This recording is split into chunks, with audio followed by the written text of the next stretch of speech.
Hey, it's Steve Rode, your Get Out of Debt guy with getoutofdebt.org. And today we actually have a little surprise for you. We have John Emge, who is on the Get Out of Debt site in the UK.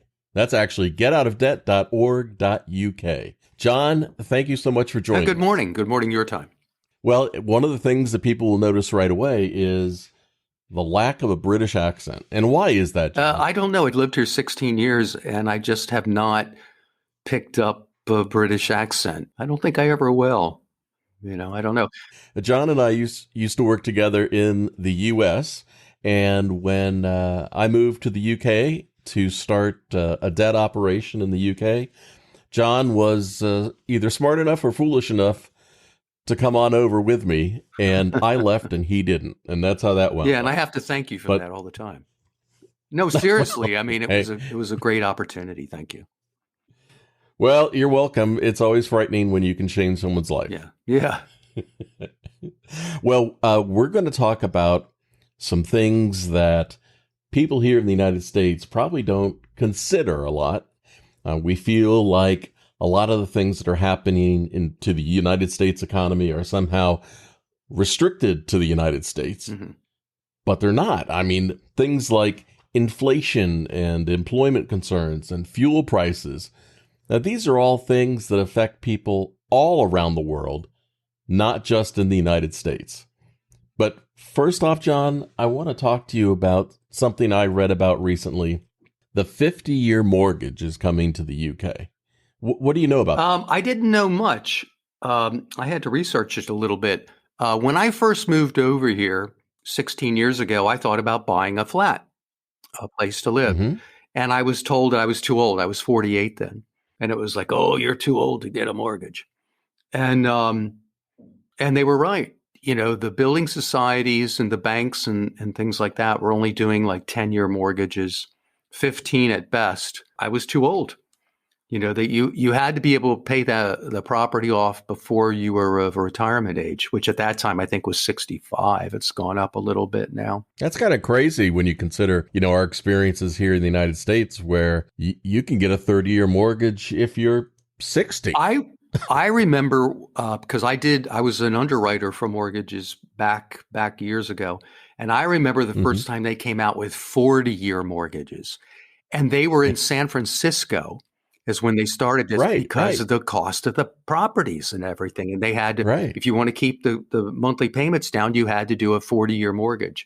So here, I couldn't get a mortgage. And I was like, okay, well, I'm not going to buy a property here. And then about 2 years ago, I'm going to say 2 years ago, the banks and building societies here extended the term on the mortgages, and they had to relinquish the age restrictions. And that's just been recently. That's only been like within the last couple of years. So that somebody who is 60 or 64 in my age could get a mortgage. Now, whether you wanted to or not, that's another story, but you could. So is the logic that housing is becoming more unaffordable in the UK, so they're extending the term of the mortgage? Yes, that's what the government is looking at. They're trying to sell more properties. They're trying to get people as homeowners and property owners. The problem is, as an island, we are limited by land, and there's just not that many properties being offered. And the government in the past has restricted tax laws and things like that. So it's made it prohibitive to be able to buy a property. We don't have settlement costs like you do in the United States, but there are costs that come involved with it, like tax duty and stamps and things like that. And it has become prohibitive for people to be able to buy a property. And you've also got here it's called a deposit. In the United States, it's called a down payment, to buy a property. And it's become prohibitive. It's not easy. 50 years though, I don't know. I see a lot of problems with that. I don't know. There's inherent issues with that. Well, it certainly reminds me of those Japanese 100-year mortgages. That's for sure. And then you also talk about inheriting debt and things like that. Well, technically you wouldn't. It might be in somebody's will or inheritance that you get their property. When you underwrite a mortgage, as you know, you're taking a snapshot of someone's life. You're saying, okay, this is their credit score at that time or credit report. This is what they're earning at that point in time. And this is their deposit or down payment at that time. Yeah. And then you got to project that ahead 30 years. Now, trying to project ahead 50 or 100 years, it really, even projecting ahead 30 years is almost impossible. But you take it on the basis of what it is. So if somebody takes out a mortgage and it's 50 years, what are you going to do? I mean, maybe, they pass and their children say, well, I don't really want the house, Yeah, sell the house. Yeah. Or maybe they say, or maybe the children don't qualify. You have to qualify to be able to pay. Or maybe they say, I can't afford to pay. There's a lot of problems that are inherent with that. I'm not saying no to it or trying to be negative, but I think there's just some issues that have to be sorted out. I don't see that coming to be, but we'll see. John, that's a great segue. Speaking of having to sort it out and deal with it, mortgage payments extending to make them smaller and more affordable. But right now, we got to talk about inflation, because in the United States, we feel like inflation is being caused by our current political administration. But if that's the case, John, then why do you have inflation in the UK? Well, that is a good question and funny to answer, because it's like one person does not cause inflation. It's a global economy, and it's just things that happen. And, it's like Biden didn't cause inflation. Bojo didn't cause inflation. We came out of a pandemic, and I'm not an expert on that, but we came out of a pandemic, and now a lot of businesses want to recoup customer revenues that they lost. I'm curious, does the media in the UK feel like your inflation issues are related to your political administration? I think in part, only because as a socialized country and government, people want the government to respond. They want them to react. They want them to say, hey, we're going to help you out. Just like the stimulus checks that were issued in the United States. We're going to get some of that here. There are some people that are going to get like 600 quid or pounds in 2 checks between July and September. But yeah, they want the government to respond and react a little bit more. Whereas in the United States, everybody kind of stands on their own. They're like, well, you're just going to have to deal with it and work more hours. So. Have you noticed prices going up? Yes. The only prices that haven't gone up, Steve, are alcohol. Yeah. Or alcohol. So if you want to drink, you can drink. But if you want a meal, all right, there you go. Yeah. And where the prices have really gone up is in the restaurants, because my partner and I we used to like to go out and do things, and the prices have definitely gone up. And when I say gone up, I mean an entree might have gone up like £2, 2 quid. That's a sizable increase when you think about it. So you think people are going to give up going out, or are they just going to be more people making ends meet each month? I think it's going to be more people making ends meet each month. That ties in with what the work environment or job situation is in employment.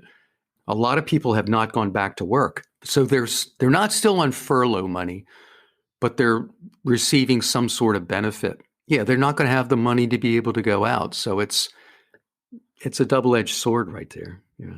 And the government's talking about cutting out 90,000 government jobs in the UK, and all those people are going to have to be paid or benefits or something. So it seems like your benefits budget is going way up. How is the government going to afford that? I don't know, and that is bizarre. It's like, all right, let's lay off public sector workers. And I say lay off, but they furlough or sack them, as they say here. Let them go. Yeah. But then you're going to wind up paying them through the benefit system. I don't know how that's going to work out. It doesn't make sense to me. It's almost better if you kept them on the payroll and paid them and got the work out of them. So I don't know how that's going to work out. That's relatively new. That's a bit of a bizarre situation when you think about that. What do you think is the most pressing concern right now for consumers in the UK? Just trying to get by month to month. I mean, I'll speak from my personal standpoint. My gas and electric have increased, and I've got a smart meter, so I'm monitoring it every day. I'm like Yeah. retentive looking at it. Oh, how much gas have I spent? How much electric have I spent? So I think it's the month to month, day to day thing that people are dealing with. And people are actually going into the food stores like Asda and Tesco, and they're limiting, once it reaches 30 quid, 30 pounds, they're saying, stop. I'm not buying anything more. Even though they might have more waiting to go through the till and be scanned because they can't afford it. So I think it's the day-to-day that people are dealing with. It's starting to rise. It's not just within people that are on benefits and things like that. Mm-hmm. It's people that are working and are earning wages and stuff like that. Well, that grocery story that you mentioned, that really resonates with me because I remember as a child going in with my mom to the grocery store and yeah, I mean, cut it off there, and then you had to like walk away in shame and leave all. Yeah, your the stuff, walk of shame. That's always a. Oh, wait a minute! I didn't get my chocolate chip cookies. I didn't get. Oh, and the best was when somebody was in front of you and they were going, "No, wait, this? No, this? No, this? No." This. Yeah, that was and they're taking the time. It's like, well, I just want to get through, but yeah, we've all been there. You've watched people do this at the till at the grocery store. I'm curious, is it still the same walk of shame or no, are people just accepting? No, it's different. It's different in England. People are a little bit more understanding, I guess. And then there's somebody like me who says, well, how much more is that? And they say, well, it's like 5 or 6 pounds. And I'm like, I'll just pay it. Here, I'll give you the money. Or I'll put it, move the barrier thing and put it in mine, and then I'll give it to them. It's like I can afford something and I can't afford the other. I just do it. I don't know. You're a good man, John. I don't know about that. So do you still have those electric or gas meters where you actually put the money in? Yes. Isn't that bizarre? That is like... What are those called? They're just called gas and electric meters. I don't know what else. Yeah, I mean, and you actually put a pound in the meter. And then you see it and it registers, and then you've got a pound worth of electric or gas. And it's just so bizarre. And then people will rob them because they know there's like 10 quid in there, and they'll like bust it open and rob them. And that's bad. But I'll tell you a funny story if you want to hear it. So I moved from my old flat to this flat, and my old flat had a card, and it wasn't that you put money in the meter for the electric. You take this like, it was like a credit card out, and you take it to this shop and you top it up with 10 pounds and you put it in. And then I had 10 pounds worth of electric. So I moved from there and I left like 8 pounds of electric on it so that the person that moved in would have some electric. And I moved into the flat I'm in now. This is like 5 years ago. I get a bill from British Gas that I owe 5,300 pounds in electric. I know. I'm thinking to myself, how do I owe 5,300 pounds? So I phone up the BT and the collection company and everything. I said, look, I had a card. I couldn't go over. It was pay as you go is what they call it. How do I owe that kind of money? Well, it's just what the meter read. Well, apparently somebody had tapped into the meter. After you were gone. Yeah, and I showed them everything, and they said, okay, you don't owe the money, and, thank you very much. It's the adult issues you have to deal with, especially living in another country. Oh, and the thing that always amazed me was the TV tax. Oh, you don't even... I pay £13.50 a month now. Just for the tax? Mm-hmm. I remember when I first got to the UK, and I bought a TV and had to register and pay the first year of tax. It was probably it was about 25 pounds then. Probably, yeah. A year, yeah. And I don't know if it was you or that was me. I didn't have a TV. If you remember, when I first moved here, I refused to have a TV, so they kept sending me notices, and they have trucks that go around to try to find out if you have a TV in your house, and then they sent me like threatening notices. I called them the TV police. And I didn't have a TV. Eventually, it got to the point where I was like, why don't you come in my flat, see where I live? Yeah. Because I'm going to burn your head out because I don't have a TV. I need some company. And they left me alone. If you don't have a TV, but you only stream, Do you still have to pay TV? Yeah, if you want to watch like BBC iPlayer or the catch-ups and stuff, you do, yes. What is your tax situation over there? Are you paying out the butt? No, actually, I'm in a good situation. I'm probably at around, I'm going to say 35 to 40% of my income goes to taxes, but I'm not working full time and I'm not earning like the big bucks, as they say. I'm not earning the mega wage. Now, if you start to breach like 75, 90,000 pounds a year, you're going to start hitting a little bit of a higher range. The government's tried to make some changes to that. But yeah, the tax situation, I've never had a problem with the tax situation here. And you have to remember, your health care is included in the taxes you pay.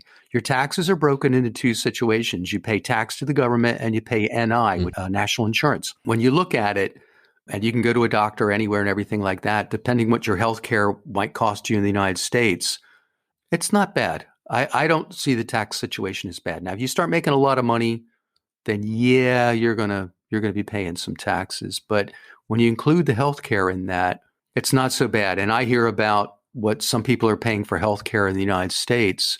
Oh, John, get ready for this. For Pam and I, we pay $1,800 a month. No way. For health insurance. No way. No, that is like off the chart. I know. I know. And that's what employers here are absorbing for their employees. Yes, they have to, yes.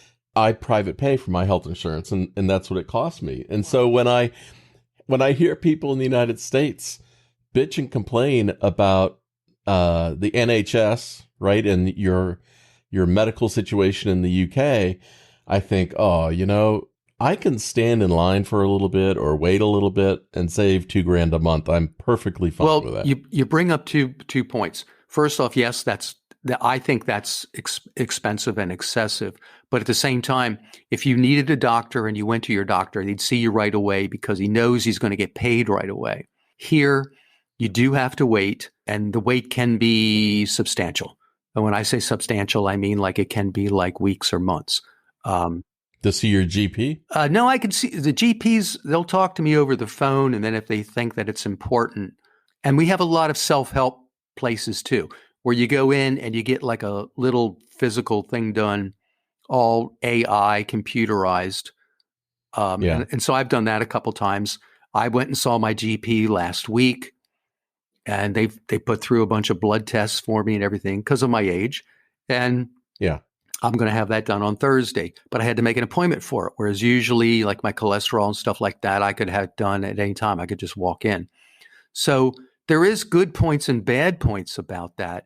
Yeah, that's a bit excessive to have to pay. There are delays here. There are delays here with surgeries and things like that. And COVID has caused that to be pushed back. So, it's been a few years, but when I was there with you, we had 4 people. We paid for private health insurance on top of the NHS. Yeah, you paid for Bupa for me. Right, yeah. So that you could go to a private hospital or a private doctor or whatever. And for 4 employees, it cost, because I just saw an invoice for it the other day. For 4 employees, private health insurance in the UK cost £280 a quarter. Oh, that's so cheap. Not a person, not a month. For 4 people, for every 4 months, it was £280. That's amazing. There's no way you could get anything like that, even then in the U.S. I've considered some private health care here now because as I get older, I just don't think I could afford it. I don't know what it would be. I'd have to look more into it. But yeah, that was cheap. I remember when you came to me and you said, "Are you using this health insurance?" And I'm like, "No." Yeah, well, I'm not sure that I actually ever used the private stuff either. Yeah. Because everything that I did was through the NHS. And, since we're telling stories, my very first moment when I walked into our UK office, a mutual friend of ours and I shared the same office. He said to me, "I think I'm having a heart attack." Oh, I remember that. I remember that. Yeah. I went, "Let's go to the hospital." So we got in the car and raced over to the emergency room and went in, and They saw him right away and they ran all sorts of tests and everything else. The doctor comes and says, okay, well, I think you're okay and you're okay to leave. We're standing there and the doctor goes, you're American, right? Yeah. I said, yes. She goes, yeah, there's no bill. You just need to leave now. Yeah. I know. And they'll actually pay your taxi fare and everything like that. And, it's like if you need to go to the hospital, it's amazing. Yeah. I mean, my GP, when I lived there, he would go like, well, first off, I had like two really crummy GPs that we just hated each other. But my last one, when you called, he would say like, do you need me to come by your house? They actually still made house calls. I don't think they do house calls anymore. I think they've given up on that. I think COVID kind of took over with. Well, that's true. The last thing that I want to talk about is you don't have a car. No, I do not. I had a car up until a couple of years ago, and I sold it because my partner had a car. And at 60, I got a bus pass. So I can get on the bus and I can get on the trains and I can do anything I want to within Merseyside for free. So why bother? And then, like I said, my partner has a car, and I have a full driver's license, so I can drive anywhere if I wanted to. But I haven't driven in 4 years. Is the cost of gas over there is going way, way up? Oh, it's exorbitant. I don't think that people here in the United States can appreciate that you're paying close to $9 a gallon, if not there. more. Diesel is almost £2 a liter. Petrol is like £1.70. Oh no, I take that back. Petrol is like £1.80 now a liter. So you figure 4 liters is a little over 4 liters is a gallon. If you do the exchange rate, yeah, it's expensive. There's no doubt about that. How are people managing? They're not driving.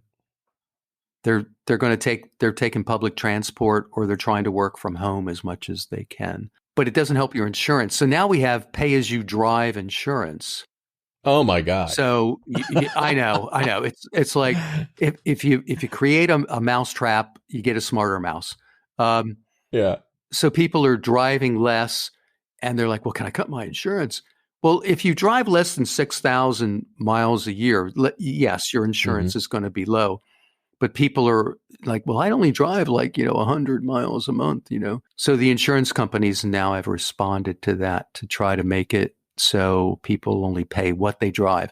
And you have those telemetric boxes now black boxes they put in the cars. So do you get a bill at the end of the month? You know for what? how That's much a good driven? question. I don't know how they bill for that. Might be estimated and then they reconcile it at the end of 6 months or something like that. I don't know. It's very new. Over here, in the U.S., if you're a drone pilot, you can actually get insurance as you fly coverage, and you just go onto a website and you go, I'm going to fly in this location for this amount of time, and then you pay the premium for that flight. So you have to pay insurance to be a drone pilot?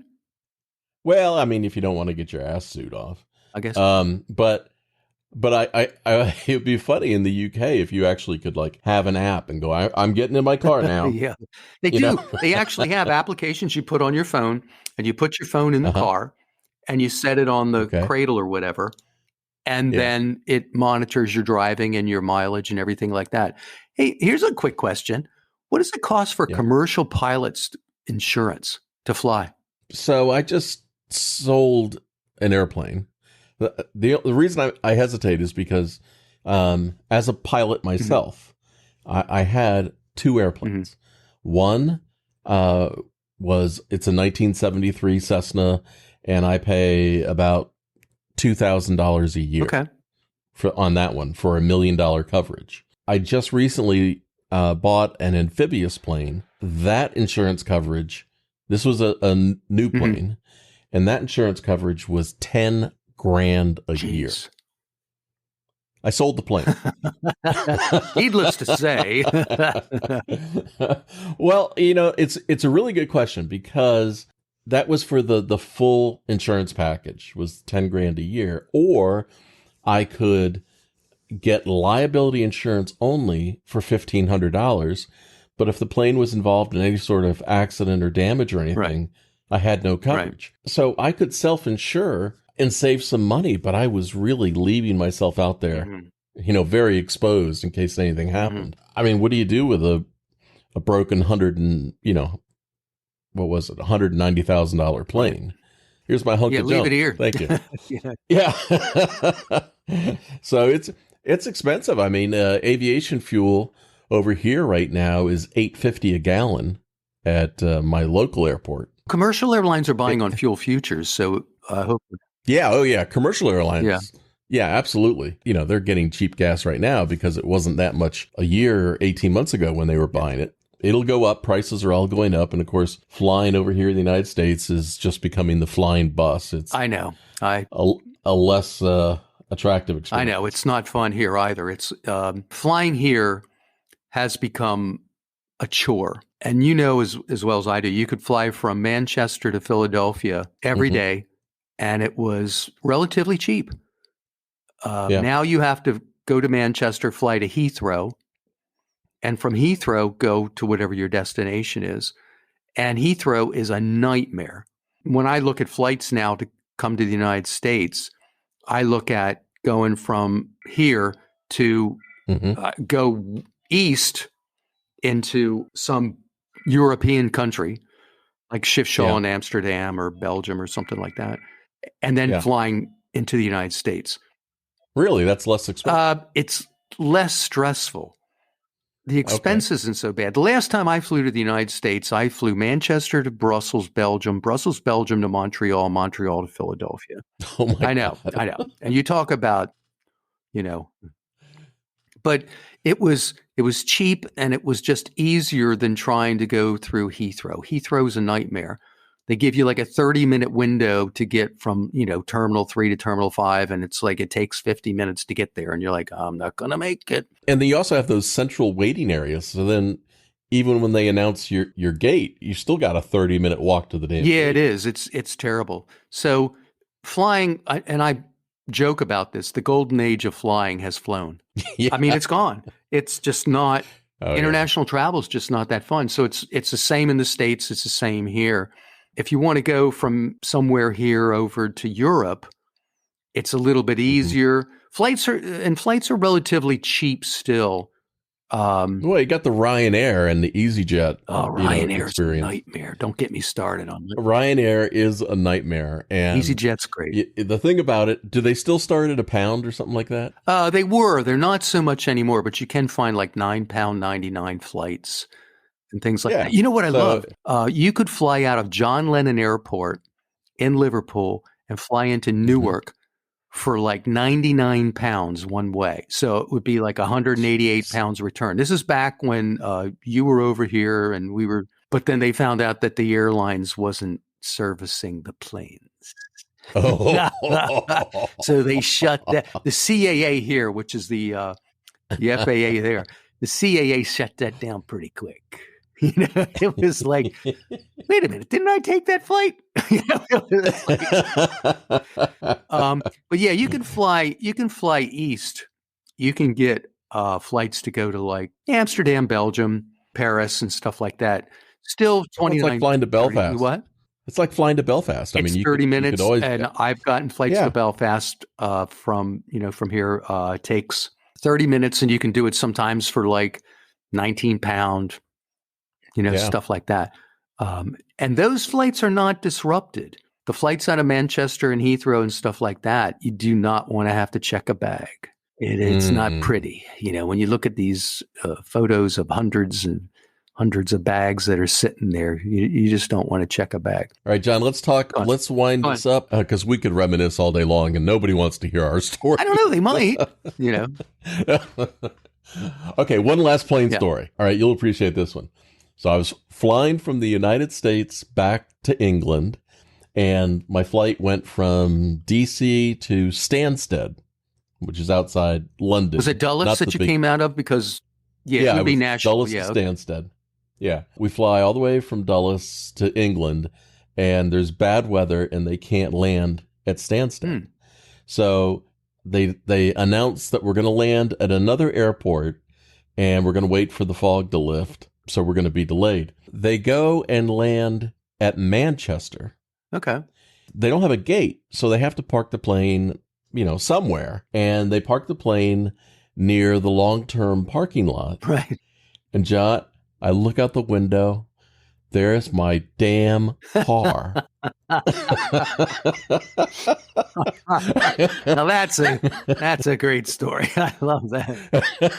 It's right next to the If you fence. just let me off And here, I can. that's what I said. I said, is there any chance I could get off this plane right here? My car is right there. Nope, we can't let you off the plane. So we sat there for 3 hours. Then we flew from Manchester to Stansted. And then I had to get a train Yeah. back to Manchester. Anyway, let's get back to UK debt for a second. What do you hear people saying? You hear anybody bitching and complaining about money, credit, and debt in the UK these days? I don't hear too much. What I hear is a lot of people that they're just struggling, and they're struggling with everyday bills, like, paying their gas, their electric, food, and things like that. And I also hear a lot about people that have returned to the UK from other countries that have left debt in other countries. And that's a whole nother subject, as you know. We've dealt with that. Especially like Saudi Arabia. Yeah, the UAE and everything like that. We've dealt with that for years. And that is a whole nother. But they're just struggling with petrol being as high as it is, with food prices going up. They're just trying to deal with the day-to-day bills. I mean, wages aren't going up the same amount. No, unless you strike. BA is going to go on strike, British Airways. The railways went on strike. I heard that British Telephone, BT, is going on strike. I haven't seen that yet. But they're all going on strike. It's like the summer of discontent. And it's like, personally, I'm like, well, you have a job. Why can't you just sort it out while you're working? But they don't. Yeah. And they go on strike, and then people don't like them. It's like, okay, well, I don't like rail workers because they went on strike and I can't get A to B. I don't like BA because they're on strike and I can't get my baggage, or I don't like BT. Yeah. And it's like, you can sort it out. It just might not be as sorted as you wanted. You might not get the 13% or 14% increase in wages that you want, but you might get 5 or 6. And I realize inflation is 8 or 9, but you have a job. My personal belief is do your job and take what they give you. And you have to suffer through what you have to suffer through, which may not be the best perspective to have. I don't know. When you put other people, and I don't want to say at risk, but you start having other people involved in your work by striking, they're not going to like you. Well, on a bus note, you mentioned that you have a bus pass now that you're an old farm. Yeah. And how much is that bus pass? Oh my God. Free is free. It's like as soon as I turned 60, I had to get a photo taken. I put that application in, and bada boom, bada bing, it came back, and I was like, hello. Free. So all in the whole Liverpool area, you have free bus. Merseyside. And all of Merseyside. I have free travel. I know. I love it. Yeah, you just flash the pass. The only problem is that I still look kind of young for my age. I mean, not to describe myself, but my hair is all silver and gray, whatever. I do look my age, but none of these young people give up their bus seat for me or anything. And but I put that pass down, and the drivers are like, they understand, they know, what's going on. Yeah. But yeah, free is free. I travel for free around Merseyside. Well, that's a benefit. I think so. I paid into the tax stamp enough. All right. Well, in closing, what is the one thing you want to leave people with when it comes to UK debt? Something that you're seeing, that you're writing about on the getoutofdebt.org.uk website, or something that is evolving right now? What's the burning topic? I think there's going to be a surge in bankruptcies and insolvencies that's coming up because as well as I do, people hang on. They struggle. And that struggling at some point has to reach a critical mass. And I think that we're going to see a surge in insolvencies. And over here, we have debt relief orders for now £30,000 and under. Bankruptcies, obviously. Token payment arrangements have become more the norm, and they're going to explode, where people are going to actually have to finally realize hey, I just can't do this anymore. I mean, I can pay £1 a month to my credit cards, but at some point I'm going to have to resolve this. And I think we're going to see a surge in insolvencies. And John, we're old enough now that we have probably seen 2 or 3 of these cycles in our lifetime. Yes. It's always the same thing. It is. And yet every time people are surprised. I know. We all go into debt, then we have to get out of debt. And then we all go into debt again, and then we get out of debt. Well, and that's the whole purpose of bankruptcy, is to clean out all the dead debt that's never going to get paid, that weighs people down, and get them back to being able to consume again, because we're consumers. Exactly. If we don't consume, the economy doesn't move along. And you're right. That's exactly the best way to put it. John answers all the UK debt questions. If you have a question you want to ask John about UK debt, go to getoutofdebt.org.uk. Till next time, remember, practice safe debt. Thanks, John. Thank you, Steve. Thank you.